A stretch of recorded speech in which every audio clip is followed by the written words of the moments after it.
What's going on, guys? What's cracking? Today is Colton's day. He's an idiot, but he is here. Look at him over there. Say hi, Colton. Hi.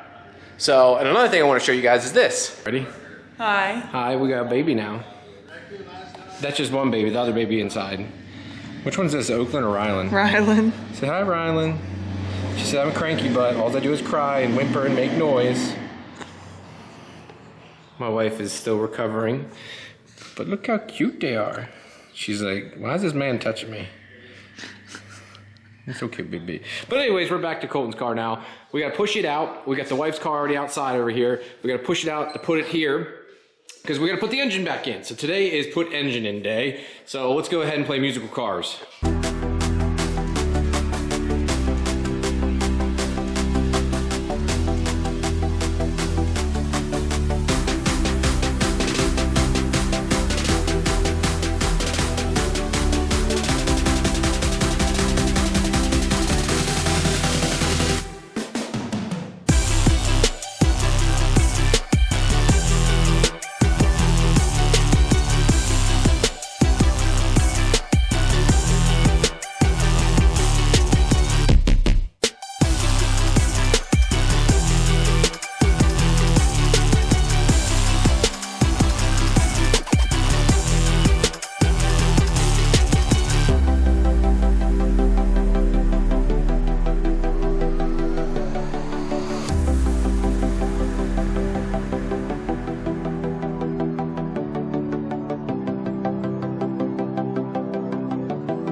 So we kind of went over the montage there, but this is where we're at. This is a Miggy built turbo kit. You can see we've got the engine in now, and we've done quite a few other things. So if you guys don't want to listen to me talk, then you're probably going to end the video here because I'm going to kind of go over what we've done so far. So again, this is a Miggy built turbo kit. This is designed for an NA engine, obviously, because obviously the flange is different. Now, one thing we noticed off the bat, it seemed like this was really set far back, and I'm like, why did you do that? And I kept forgetting we did remove the distributor. He designs this so it fits with a distributor on it, even with a massive turbo. So yes, it does sit a little bit further back, but it was designed with a distributor in mind. We're not gonna run one, so it doesn't matter for us. This is a twin gate, and this is twin 45 millimeters. He is running some bougie Turbo Smart wastegates. I don't even run these. I think I'm gonna run these on the wife's car. I really, really like these. I like how compact they are. I'm probably gonna run 40 millimeter. The ones are slightly smaller, but very, very nice little setup. We went ahead and ran some wiring too. So relocated the battery to the back, ran the wiring up, and comes out here. We've also got a Powerhouse Racing overflow tank. We've got a Powerhouse Racing overflow tank, I'm sorry, for coolant. That one is for the power steering, all hooked up. We've got the little power steering adapter fitting here too. We've got a Powerhouse Racing billet, I forget what this is called. What would you call that for the timing belt there? So it doesn't snap off, but this piece here, I've got one on my Supra too, in case when you're running a manual, you can run into issues and that cracks, you lose timing, you're gonna have a bad day. So got that installed too. It is running a Borg Warner S369 SXE. Now, one thing that we did have to work with, we have to get the downpipe redone. It was originally designed for an IS300, and he wasn't sure if it was going to fit, and it didn't. That's fine. Miggy already said, hey, I'll take care of it. I'm gonna make you a pie cut downpipe and make you some new dump tubes. He's got a Supra there personally on his shop. He said, I'll jig it up off of that. He's been really good to deal with. The only thing we said, and we joke around because he even has it in his, I'm not sure where the sticker's at I think the sticker even said something like, better late than never. It did take a while to get this. He ordered it back in November, and here it is March, well, April now, but we got this back in March, mid-March. It did take a while, but the kit is nice. The manifold's very nice. Fit and finish was very good. Yeah, I'm very impressed. It is tight against this frame rail. You can see here, it is tight, but it's not going to rock enough to ever hit it or do anything. My Powerhouse Racing one's pretty close also. It's just, you're limited on space. You got a big runner manifold. You're limited on the space you can work with, especially when you got dual gates. So yeah, I'm impressed. Very, very happy with it. We also did the Powerhouse Racing lines there, just like we did on my wife's car. Just got some little odds and ends to do. Went ahead and put the AC and power steering, like I said, back on. I did a little bit of wiring. Jose at Kaizen Motorsports said he'd have the harness done between the 5th and 10th here of April. So that will be here. So we're really making some serious progress. Got some other things too. Have his manifold here. We did put it on. Now, I've been using it on the wife's car here for a lot of things, because look at this. You got a 3D printed billet adapter. Well, what's this for? This is so that you can run these MCC loyalty manifolds with a Bosch throttle body. So no more do you have to worry about running a cable and all that. You can run drive-by-wire. So this is one of the prototypes. Once it's finalized, it will be out of billet aluminum. Let me come over here. Here is the throttle. This is the Bosch throttle. Like now, a lot of people used to run the GM ones. The reason I don't like the GM, because the electronic motor sticks off so far. These are much more compact. This is only 82.5 millimeters. This is based off the Porsche GT3, where the GM one is 90.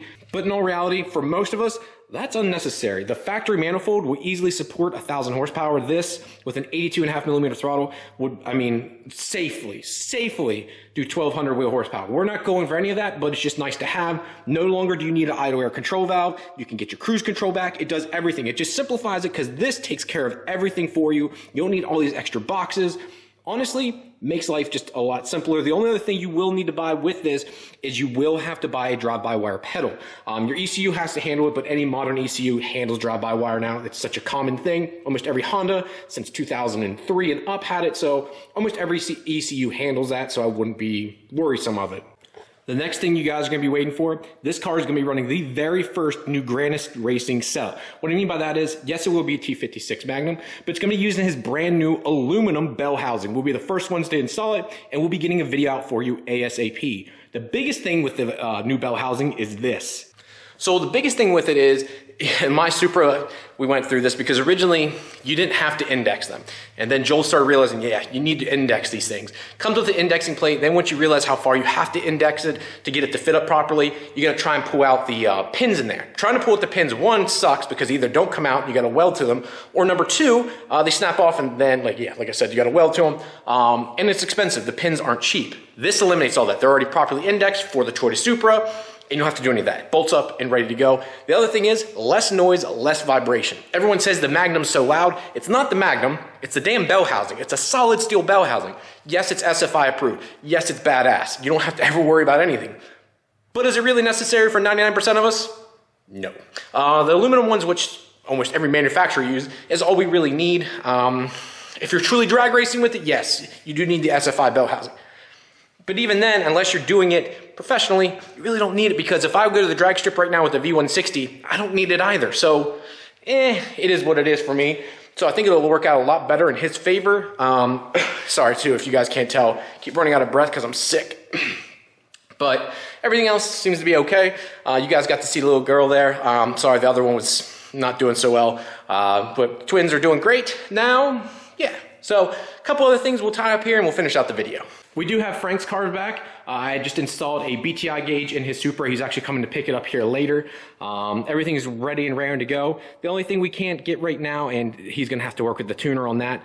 We double checked all the wiring and stuff. The tuner let me know, hey, your wiring's good. I just need to tweak the traction control and boost control inside the AEM. We went through it, made sure all the changes were properly happening, making sure my wiring was, reading all the inputs and outputs. And he said everything I had was right, so we're good there. He's just gonna have to work with the tuner itself. That's on him to drive the car around and keep sending him logs and going back and forth in that aspect. But again, you guys know this car. He actually just got a new turbo too. This is a new turbo he got from Precision. His old one was like 15 years old. And after he left here the one day, he's like, yeah, man, it just started smoking. It's time to upgrade. Precision cut him a deal. I think it was like $800 for this 76, I think it's a 76 millimeter turbo. Again, it's journal bearing. but it was like 800 bucks is what they charge it for him. So he couldn't beat that deal. Again, yes, this is the whale intake, or AKA the true Veil side intake manifold. Driving this car is always interesting. The inside though is gorgeous. I love the one-piece headrest seats on the 97. No, well, this is a 98. Sorry for the chime. Beautiful interior, and it does have the TRD tack. Get in there. It does have the TRD tack. The car is very clean. It is a true Quicksilver car. Custom exhaust. It's a very, very clean car. It's got the CCW 505As. I always like these wheels, but I just wish I'm just not a big polished wheel guy anymore. Even my wheels with the polished lip, I'm kind of over it. This does have electric fans, and it doesn't overheat.